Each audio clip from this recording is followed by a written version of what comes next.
¿Qué tal? ¿Cómo le va? Buenas tardes. Voy a estar en un minuto nada más con el economista Gastón Remy. Lo invité para consultarlo cuál es su lectura respecto de esta transferencia traumática de Ingenio Esperanza a manos privadas al grupo Budeguer, que el gobierno ayer en una puesta en escena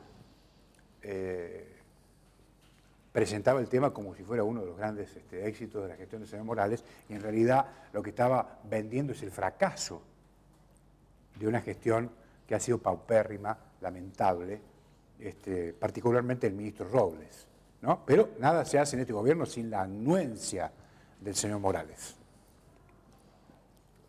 Se lo voy a preguntar a Gastón en un minuto nada más. Saludo a todos los locutores en su día, compañeros de trabajo, talentosos y entrañables compañeros de mucha gente, ¿no? A través de los micrófonos. Bueno, y a propósito de estas cuestiones, hemos visto la aparición en público después de su viaje a Nueva York del gobernador Morales, con una actitud, me parece a mí, hasta rozando lo violento, ¿no? Es decir, insultando a quienes aparentemente se animan a contradecir su relato, en una actitud poco comprensible. Y esto me parece a mí merece una reflexión. Y en este sentido digo que me parece a mí que no ha entendido el señor Morales el mensaje de la sociedad en la última elección. Los jujeños decidieron que Morales, es cierto, siga 4 años, pero con más controles. La sociedad, aún hasta, diría yo, en algunos casos en contra de su propia voluntad, porque en el frente, mire, en el frente está complicado, decidió poner a Morales al frente del gobierno por 4 años más, pero con una cuota de desconfianza importante. Es decir, la sociedad acompaña pero desconfiando. Y por eso intenta con su mensaje poner controles en la legislatura, ajustar un poco el tema de los números, de manera de enviarle un mensaje al gobernador que pareciera ser que para algunas cosas no tiene límite. Además, creo yo que Morales está transitando por un hilo muy fino. Si no cambia, va a pasar de ser un conductor, como se muestra, a un vendedor profesional de ilusiones. ¿Qué vende Morales? Ya lo hemos analizado en muchas oportunidades. Entre el paquete de cosas que vende este gobierno está el Ingenio Esperanza, que para eso lo he invitado al economista Gastón Remy. Pero además aquí hay algo muy concreto. Su afán de poder ha quedado claramente demostrado. Morales se ha apoderado, de alguna manera, del patrimonio público. Y esto explica, de alguna manera, creo, sus bravuconadas, tildando de canallas a quienes se animan, de alguna manera, a desafiarlo. Para Morales son canallas los periodistas, los productores y los dirigentes que se animan a cuestionarle sus caprichos. Para que se entienda, la señora Elisa Carrió, que supuestamente es una aliada de Joe Morales en lo que es Juntos por el Cambio, ha dicho los otros días o en las últimas horas: la nación no es ni de Macri, ni de los Fernández, ni de la Cámpora. La nación es de todos. Lo mismo pasa en la provincia de Jujuy. La provincia no es de Morales ni de Freddy Morales, porque creen ellos que administrar el Estado es como si fuera su casa. De ninguna manera, de ninguna manera. El Estado es de todos los jujeños. Así que yo le recomendaría humildemente al señor Morales que lea las declaraciones de la señora Carrió, que me parece a mí que de República sabe un poquito más. Un poquito más. Frente a estos comportamientos que son públicos del señor Morales, que realmente sorprenden el enojo del gobernador, llamé por teléfono a un reconocido psicólogo jujeño para consultarle estas cuestiones. Y me dijo, hay como una suerte de combinación, me dice el psicólogo, hay como una suerte de combinación de 3 elementos que estarían conformando la personalidad del gobernador Morales. Hay un componente narcisista, hay un componente de psicopatía y un componente de maquiavelismo. Y a propósito, después de haberlo escuchado atentamente, le repregunté si este componente, este cóctel, que de alguna manera conforma la personalidad del gobernador, que ha cambiado, me parece a mí, en estos últimos 3 años significativamente, si esto sería bueno o malo para el desempeño del cargo. Y contundentemente me respondió que en condiciones normales los políticos deberían someterse a estudios para valorar su actitud psicológica. Se lo dejo para que lo piense. En un minuto vuelvo y hablamos con el economista Gastón Remy.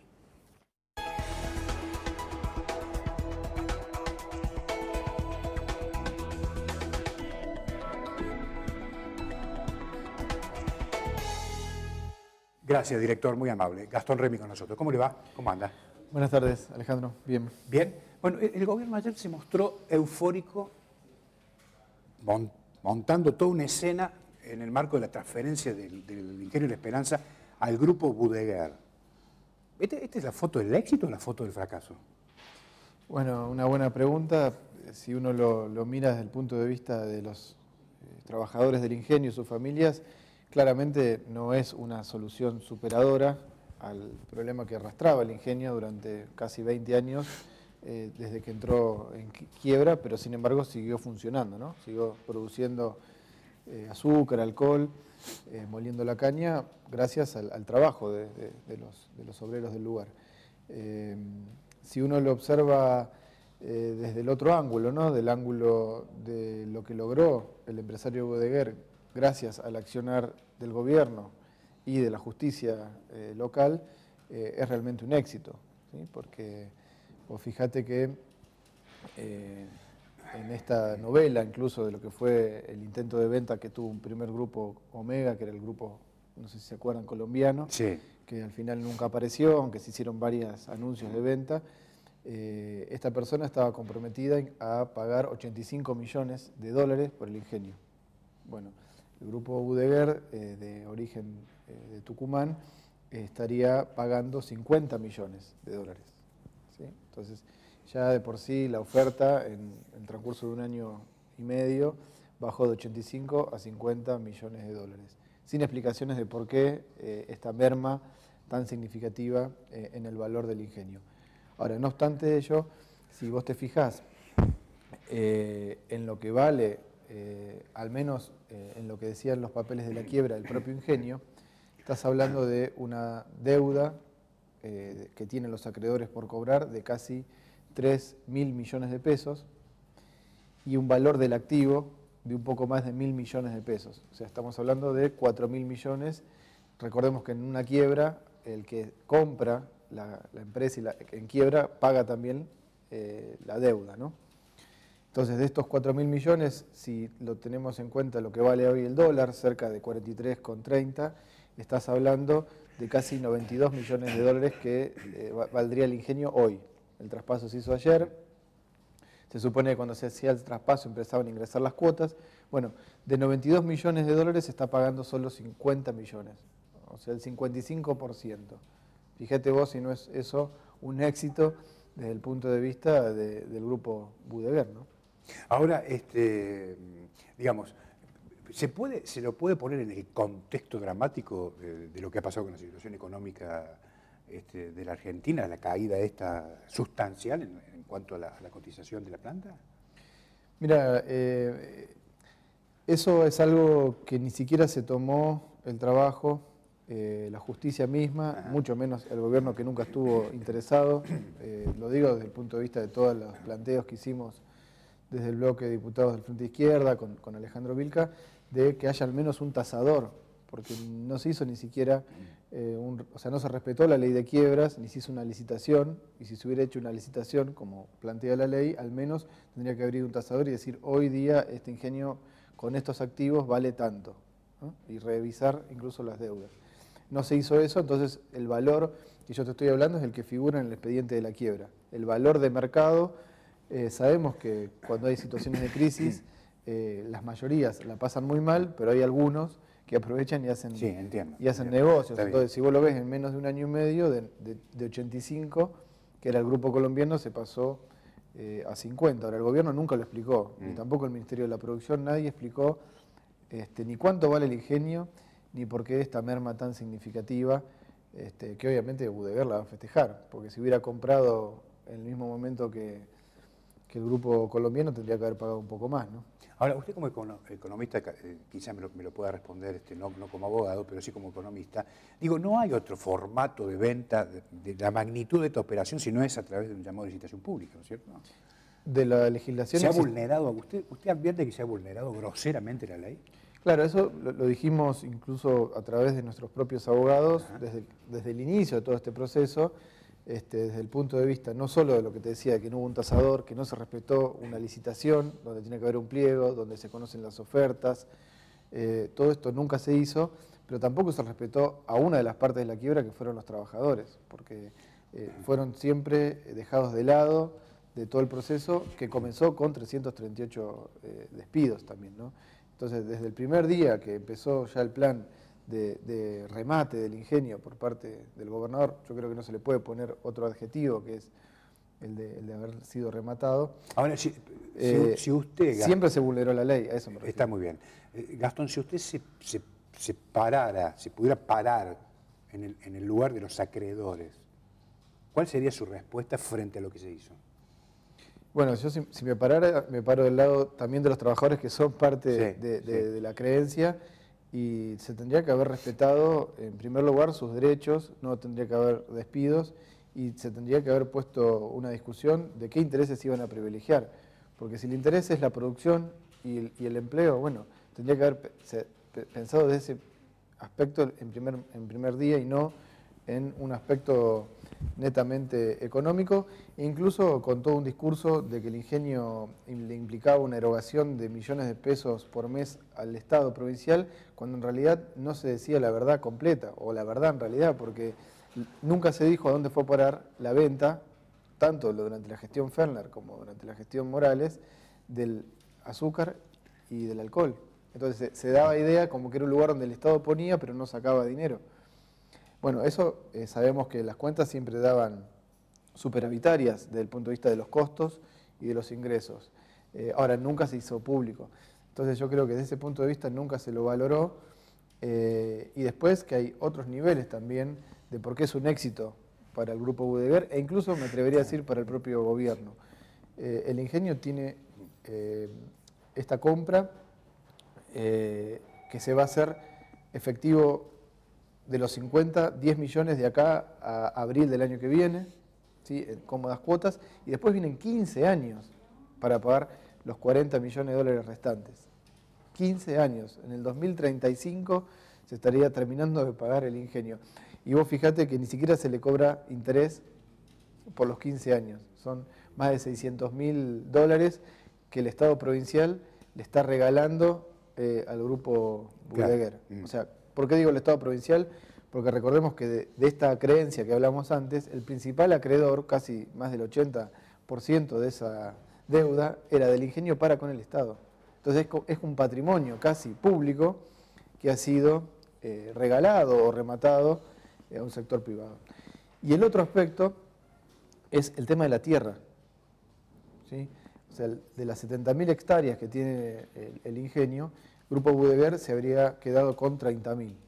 Sí.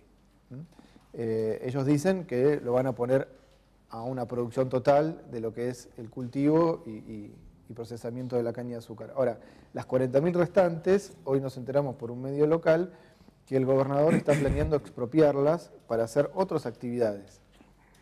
Sí. Bueno, hay que ver realmente cómo se presenta esto ante la legislatura y la sociedad, porque no nos sorprendamos con que se vaya ahora a pagar esas 40.000 hectáreas, que en realidad ya son propiedad del Estado porque el Estado es el principal acreedor del ingenio. Entonces ya hemos tenido otros casos en otros momentos, cuando fue lo del lote para cada jujeño que lo necesita, en donde se terminó abriendo a la luz casos de corrupción, porque los propios diputados o familiares de los funcionarios compraron las tierras sabiendo que el Estado las iba a expropiar y las compraron por mucho menos de lo que luego pagó el Estado por esas tierras, hicieron una diferencia fenomenal. Bueno, eso ha sido denunciado. Entonces, ojo, el Grupo Boudegger compra 30.000, hay 40.000 más que ahora están sujetas a expropiación por el Estado. Lo lógico sería que si vos sos el acreedor no tengas que pagar por lo que es tuyo, pero no nos sorprendamos que vayan a pagar usando fondos públicos para pagar algo que ya sería del Estado. Ahora, ¿el Estado puede expropiar? Es decir, la justicia acá en esto, ¿cómo juega?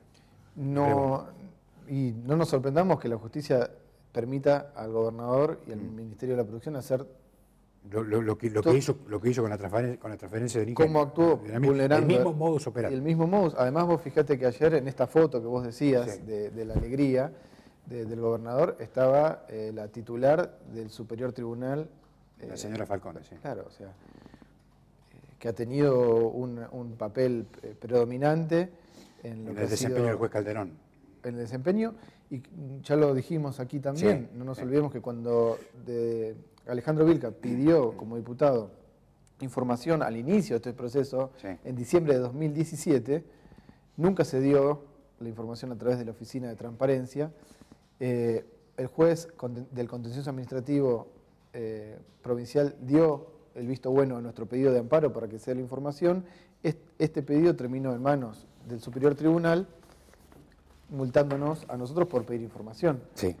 Entonces hay una cadena o una forma de operar en donde al que pide información y es incluso diputado se lo multa y le dan vía libre al gobernador a través de la justicia para hacer este remate del ingenio, que bueno, para aquel que lo recibió, en este caso el Grupo Boudegger, qué mejor que tener todas estas ayudas. Usted coincide, ¿no? Que, digamos, este es un gobierno que tiene un estilo patrimonialista, ¿no? Es decir, Morales gobierna como si fuera su casa. ¿Usted lo ve así? Sí, no lo veo, o sea, lo veo así y no lo veo que sea tan diferente a lo que se hace en otros lugares. Yo creo que esta definición del Estado que hace Carrió, que vos mencionabas antes, desde ya que es en alusión a cómo se utiliza la función pública y los cargos del Estado para siempre beneficiar a un sector selecto. Eso no debería ser así, pero bueno, es un Estado que tiene intereses particulares, no es, desde nuestro punto de vista no es que hay un bien común, y cada vez que hacen este tipo de accionares lo ponen en evidencia. O sea, siempre están pensando en cómo salvar a unos pocos y las mayorías quedan siempre en último lugar. Este discurso incluso no nos olvidemos que Morales decía, el Estado hay que correrlo y hay que abrirle paso al sector privado. Bueno, estas son las consecuencias. Porque el Estado no es que se corre, sino que facilita todos los medios para que un privado haga un negociado, o lo que vos mencionabas antes. Yo creo que lo del cannabis, vos fijate que el negocio lo va a hacer un empresario supuestamente de Estados Unidos. Ahora, las tierras del Pongo no fueron destinadas para eso. Sin embargo, se está vulnerando la voluntad de aquella persona que donó las tierras a la provincia hace muchos años atrás. Que quizá la discusión no sea el concepto, sino la forma, digamos, de hacer las cosas. Bueno, pero el Estado está... yo soy empresario, entonces tengo del Estado la tierra gratis. El Estado está importando las semillas. Sí, claro. Bueno, entonces estamos pagando todos nosotros un negocio que lo va a hacer un privado. Entiendo. Amén, que obviamente el Estado entra de socio y después es obsceno esta utilización que vos decís desde el punto de vista de que son todos los familiares que él defiende. Dentro de esos 25 familiares está su hijo o uno de sus hijos a cargo de la empresa, en este caso, que haría una especie de sociedad con el empresario norteamericano para tratar el cultivo de cannabis. Entonces, esto de que hay que correr al Estado, en realidad es un discurso donde el Estado está muy metido en usar ese poder y el endeudamiento de todos nosotros que lo vamos a tener que pagar para que el negocio lo haga gente muy selecta e incluso con participación directa de ellos mismos o de familiares. O sea, es obsceno en ese sentido. A veces otros se cuidan un poco más, ¿no? La familia Macri siempre se buscó cuidar un poco más, o sea, todo lo de la patria contratista y cómo las obras públicas, incluso cosas que ha denunciado Carrió, pese bueno, a ser parte de la misma coalición de gobierno, pero bueno, lo de Morales yo creo que sí, que es una utilización obscena de algo que otros hacen tal vez un poco más cuidado, ¿no? Bueno, le hago una pregunta abierta, digo, ¿cómo está viendo la situación económica? Y es muy, muy mala, muy delicada, más allá de esta pequeña coyuntura, de este mes y monedas que han logrado cierta estabilidad cambiaria, pero es una estabilidad muy atada con hilos e incluso atado de nuevo a la bicicleta financiera. O sea que hay una entrada importante de dólares en el último tiempo, no solo los de la cosecha de la soja, sino de capitales financieros que está haciendo que entren más dólares y transitoriamente no se siga devaluando el peso. Pero si vos lo ves en los indicadores sociales, es un desastre, tanto a nivel nacional como en la provincia, ¿no? Más de la mitad de los chicos son pobres, en la provincia el desempleo está en el 5º lugar con más desempleo del país, y al igual que Mendoza es la provincia donde más mujeres de hasta 29 años salen a buscar trabajo. El 35% están desocupados. Las mujeres encabezan junto con Mendoza, el desempleo. Claro, si vos lo ves a nivel general, 11,4 es el nivel de desempleo de toda la provincia. Ahora, si buscas por género y por edad, hasta 29 años, son mujeres que tienen que salir a buscar y el 35% no encuentra, por eso está desocupada, porque el ingreso del varón a ese hogar no alcanza. Bueno, estamos hablando de la 35% de desocupación de esas mujeres de menos de 29 años, con un promedio a nivel local de 11,4. O sea, más de 3 veces. O sea, es tremendo. Entonces, yo hago esta definición de que si la situación va mal en general, la provincia lamentablemente la han ubicado en un extremo, de lo peor, ¿no? Gastón, ¿han revisado un poco, han hecho un balance de su sector, el señor Vilca y los otros dirigentes, la performance en la última elección? Sí, hemos discutido bastante en distintos niveles, pero al menos para hacértelo sintético, hay un aspecto más general, que es una elección que se dio muy difícil dentro de esta suerte de polarización, en donde más bien se vota por la negativa, no al otro, y dentro de un esquema de grandes partidos que manejan presupuestos enormes. Entonces, desde ese punto de vista, para una fuerza de trabajadores se hace muy difícil. Después, eso se va a volver a replicar, creemos, en forma más aguda, hacia esta elección paso y a la de octubre, en este esquema en donde no se permite que haya terceros, y también dentro de un esquema más general en donde toda la bronca por todo lo que ha hecho mal Morales o Macri, hay responsabilidad también de los dirigentes sindicales, centralmente, de no llevar esa bronca a las calles para frenarlos. Creo que el ejemplo de los mineros, aunque es de un sector parcial, pero mostró de que si te están abusando, si no tenés condiciones de seguridad mínima y te manifestás y por lo menos te oponés seriamente, se puede hacer retroceder. Bueno, no hacer eso y decir hay que votar a uno para sacarlo es lo que ha llevado también a generar ciertas expectativas, y en ese voto útil muchas veces la izquierda no entra, porque más bien son elecciones ejecutivas y lo útil no sería la izquierda para sacar al gobierno. No obstante ello, sí sabemos que son bancas que siguen estando abiertas y vamos a seguir militando, porque lo que nos diferencia claramente es que Alejandro es un trabajador de la recolección, está con su licencia ahora por la banca, y después que no hay ningún tipo de panqueque. O sea, nosotros, lo que me decías al principio, somos consecuentes, podemos tener acuerdos, desacuerdos, pero no nos vendemos, no aparecemos un día con uno, un día con otro. Y esa consecuencia, creo yo, es la que en última instancia reconocen sectores aquí de la provincia, ¿no? Gastón, gracias como siempre. A vos. Ha sido muy amable. Gastón Remy con nosotros. Nos reencontramos mañana. Chau.